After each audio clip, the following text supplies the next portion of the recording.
Imagine walking through a palace hallway filled with the sounds of royal children playing and crying, all while you're pregnant yet again. For centuries, queens weren't just rulers or wives. They were expected to have as many children as possible to secure their dynasty, and in many ways, their empires did depend on it. A queen's success was often judged not by her leadership, but by how many heirs she produced. Many spent decades in endless cycles of pregnancy, dangerous childbirths, and heartbreaking loss, all to protect the throne. Today, we explore the incredible lives of history's most fertile royal mothers, women who had anywhere from 14 to 23 children. But behind each birth was a story of sacrifice, risk, and unwavering duty. Mumas Mahal, the Mughal emperor's true love. The Mumas Mahal is one of history's most famous queens, known for her legendary love story.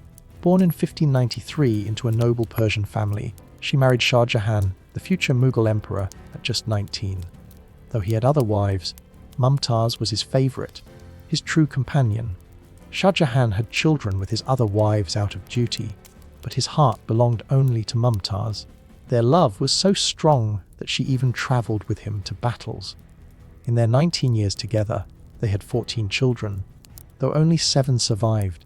Among them were Jahanara, a powerful princess, and Aurangzeb, who later became emperor. But childbirth, for all its glory, was perilous. After a painful 30-hour labour with her 14th child, Mumtaz died from blood loss.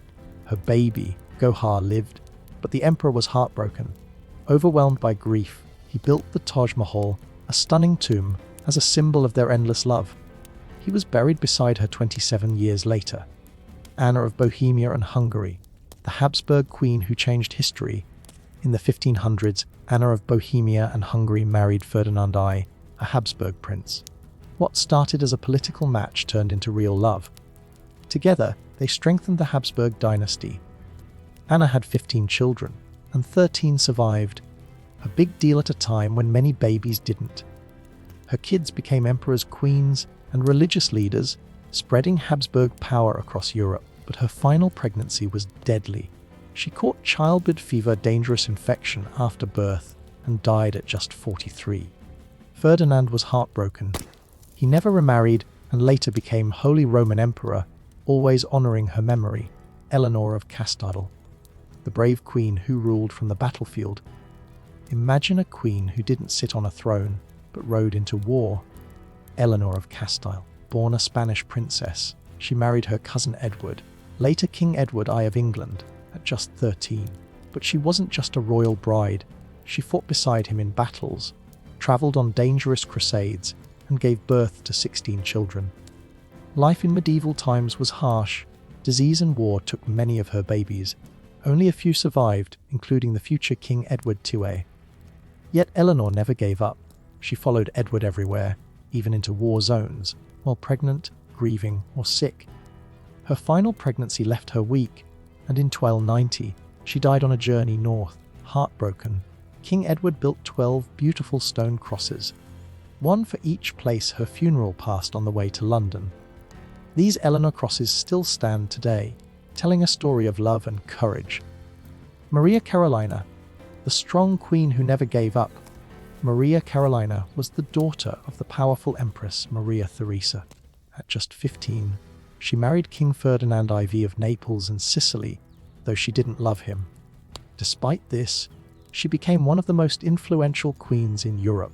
Though their marriage was unhappy, Maria Carolina did her duty. She had 17 children, but sadly, only 7 lived. Heartbroken but determined, she took charge of the kingdom, making important decisions and arranging smart marriages for her children to strengthen her power. Her rule faced a huge challenge, the French Revolution, which killed her sister, Marie Antoinette. When Napoleon rose to power, Maria Carolina lost her throne. She spent her last years in exile and died in Austria at 62. Though defeated, she was remembered as a queen of incredible strength. Queen Charlotte, the heart of the British royal family. In 18th century England, Queen Charlotte became queen at just 17 after marrying King George III. Though their marriage was arranged, they grew to love each other, preferring a quiet family life over royal extravagance. Charlotte had 15 children. a huge number even for royalty. Some of her kids became kings, like George IV and William IV, and one, Prince Edward, was the father of Queen Victoria. But so many pregnancies took a toll. While expecting her 14th child, she wrote, "I want this pregnancy to be over as much as a prisoner wants freedom." Despite the struggles, she adored her children. She lived to 74, outliving most of them, but her legacy lived on through the royal family we know today. Queen Anne, a mother's endless sorrow. Few rulers suffered as much as Queen Anne of Great Britain. In 16 years, she was pregnant 18 times, but none of her children lived to grow up. She faced countless miscarriages, stillbirths, and the death of her only son, Prince William, at age 11. Her life was marked by deep sadness, making her one of history's most tragic queens. Modern doctors think Queen Anne had Hughes syndrome, a condition that causes dangerous blood clots. This made it very hard for her to carry a baby to term. Despite her heartbreaking losses, she led Britain through tough times and became the first ruler of United Great Britain in 1707. When she died in 1714 at age 49, the Stuart dynasty ended with her. Her family line tragically wiped out. Queen Darajan of Georgia, the queen who had 23 children. Meet Queen Darajan of Georgia, wife of King Heraclius, one of history's most fertile queens. From age 12 to 42, she gave birth to 23 children, one of the highest numbers ever recorded for a royal mother. But her life wasn't just about motherhood. It was also about power. Darajan fought hard to make sure her own sons, not her stepchildren, would inherit the throne. She even convinced the king to change the royal succession laws in her favour. After the king died, her stepson George Exer took the throne, ignoring the new rules. This led to a bitter family feud, which weakened Georgia so much that Russia took over the country. Darajan lost everything. She was sent into exile in St. Petersburg, where she died in 1807. Her story is one of motherhood, ambition, and tragedy, proving that even queens couldn't always control their fate. These women weren't just queens. They were the heart of their kingdoms, the mothers of future rulers, and the hidden forces behind powerful dynasties.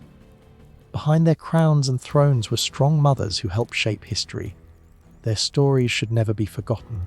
If you enjoyed this deep dive, don't forget to like, subscribe, and hit the bell icon so you never miss our next historical adventure.